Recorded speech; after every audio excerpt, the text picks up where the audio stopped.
Hello, and welcome back to Rabbit Reads, where we are on Chapter 2 of Skulduggery Pleasant, Playing with Fire. This chapter is entitled Killer on the Loose. The car was a 1954 Bentley R-Type Continental. It sliced through the quiet Dublin night like a black shark, gleaming and powerful. It was a beautiful car. Valkyrie had grown to love it almost as much as Skulduggery did.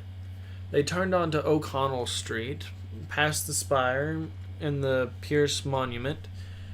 Scapegrace sat in the back and complained that the shackles were too tight. It was 4 a.m. Valkyrie fought a yawn. This time last year she had been in bed, snuggled up and dreaming about whatever it was she dreamed about back then. Things were a lot different now, and she was lucky if she could get a few hours sleep at night. If she wasn't going up against crazies like Scapegrace, she was practicing magic. And if she wasn't practicing magic, she was training to fight with either Skulduggery or Tanith Low. These days, her life was a lot more exciting, a lot more fun, and a lot more dangerous. In fact, one of the major downsides to her new life was that she rarely had sweet dreams anymore. When she slept, it was the nightmares that came to her. They waited patiently, and they were always eager to play. But that was the cost, she reasoned. The cost of living a life of adventure and excitement. The owners of the Waxworks Museum had closed it down after the events of the previous year and set up a new and improved version of the Sanctuary of the Elders in another part of the city. The new building stood quietly beside its neighbors, humble and drab, its front doors closed and locked and sealed, but Valkyrie and Skulduggery had never used the front doors anyway. They parked in the loading area at the back and took Scapegrace through the rear door. The corridors were dimly lit, and they walked past the lonely historical figures and cinematic icons that had been left to collect dust. Valkyrie traced her hand along the wall to find the switch, and the door slid open beside her. She led the way through and down the steps, her mind flashing back to the summer of the previous year, when she had stepped into the sanctuary's foyer to find it littered with dead bodies. Today, however, there were no corpses in sight. 2 cleavers stood guard against the far wall, dressed all in gray, their scythes strapped to their backs, visored helmets pointing straight ahead. The cleavers acted as the sanctuary's law enforcers and its army. Silent and lethal, they still gave Valkyrie the creeps. The double doors to their left opened, and the new Grand Mage, Thurid Guild, came out to them. He looked to be in his 60s, with thinning gray hair, a lined face, and cold eyes. Ooh, what voice can I give him? You found him! No. You found him. You found him, then, Guild said. Before or after he managed to kill someone? Before, Skulduggery said. Guild grunted and gestured to the cleavers. They stepped forward, and Scapegrace shrank away from them. They took him firmly by the arms, and he didn't resist. He even stopped whining about his broken nose as they led him away. Valkyrie looked back at Guild. He wasn't a friendly man by any means, but he seemed especially uncomfortable around her, like he wasn't yet sure if he should take her seriously. He tended to speak directly to Skulduggery and only glanced at Valkyrie when she asked a question. A situation has arisen which requires your attention, said Guild. This way.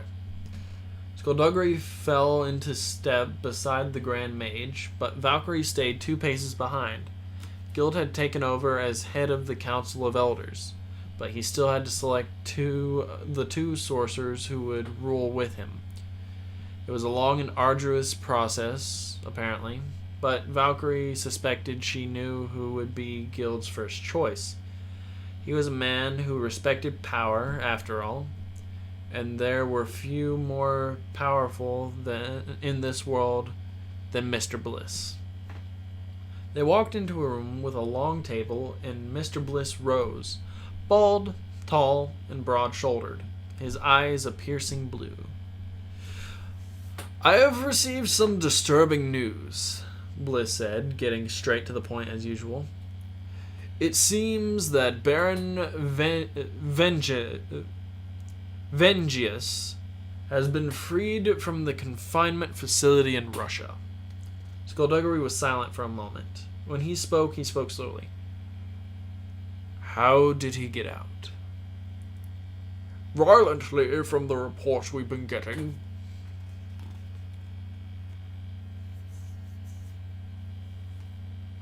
Guild said. I'm trying to figure out who's talking. 9 cleavers were killed, along with approximately 1/3 of the prisoners. His cell, like all the cells, were securely bound. Nobody should have been able to use magic in any of them. Valkyrie raised an eyebrow, and Skulduggery answered her unspoken question. Baron Vengius was one of Malevolent's infamous 3 generals. Dangerously fanatical, extremely intelligent, and very, very powerful. I saw him look at a colleague of mine, and my colleague ruptured. Ruptured? Skulduggery nodded. All over the place. He turned to Guild. Ruptured? Skulduggery nodded. All over the place. He turned to Guild. Do we know who freed him? The Grand Mage shook his head. According to the Russians, one wall of his cell was cracked. Still solid, but cracked. Like something had hit it. That's the only clue we have at the moment. The prison's location is closely guarded secret, Bliss said. It is well hidden and well protected. Whoever is behind this had inside knowledge. Guild made a face. That's the Russians' problem, not ours. The only thing we have to concern ourselves with is stopping Vengius. You think he'll come here, then? Valkyrie asked. Guild looked at her, and she saw his fists clench. He probably didn't even realize he was doing it, but it signaled to Valkyrie loud and clear that he still didn't like her. Vengius will come home, yes. He has a history here. He looked at Skulduggery. We have already sent our people to airports and docks around the country in the hope of preventing him from entering. But you know better than anyone how difficult the Baron is to contain. Indeed, Skulduggery murmured. I think we can assume, Guild continued, that if Baron Vengius is not allowed here, then he will be arriving shortly. You arrested him 80 years ago. I'm relying on you to do it again. I'll do my best. Do better, Detective. Skulduggery observed Guild for a moment before answering.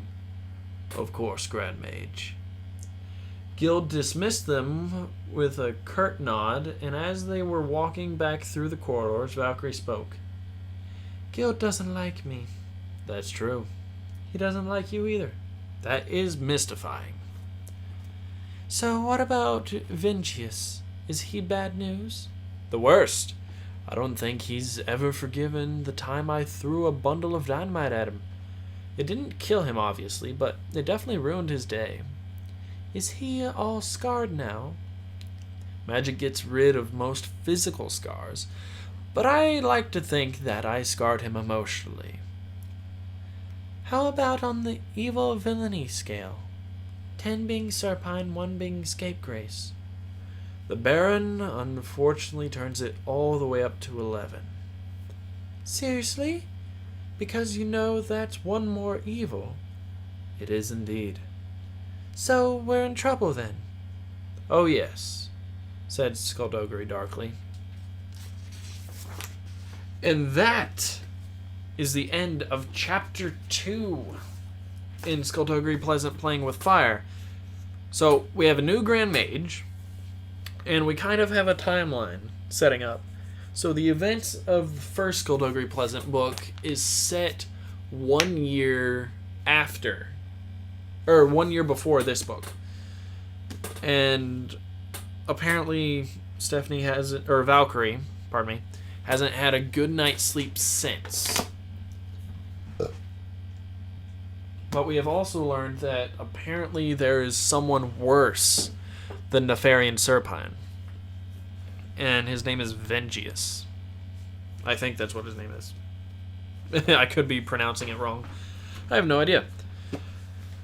But the new Grand Mage doesn't like Valkyrie. And this is me spitballing here.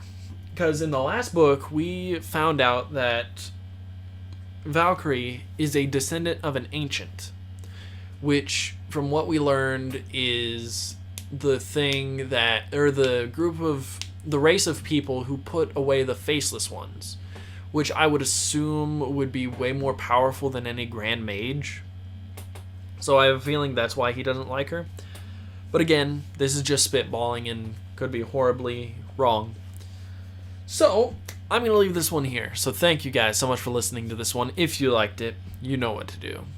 Keep things crazy, and I'll see you guys in the next one.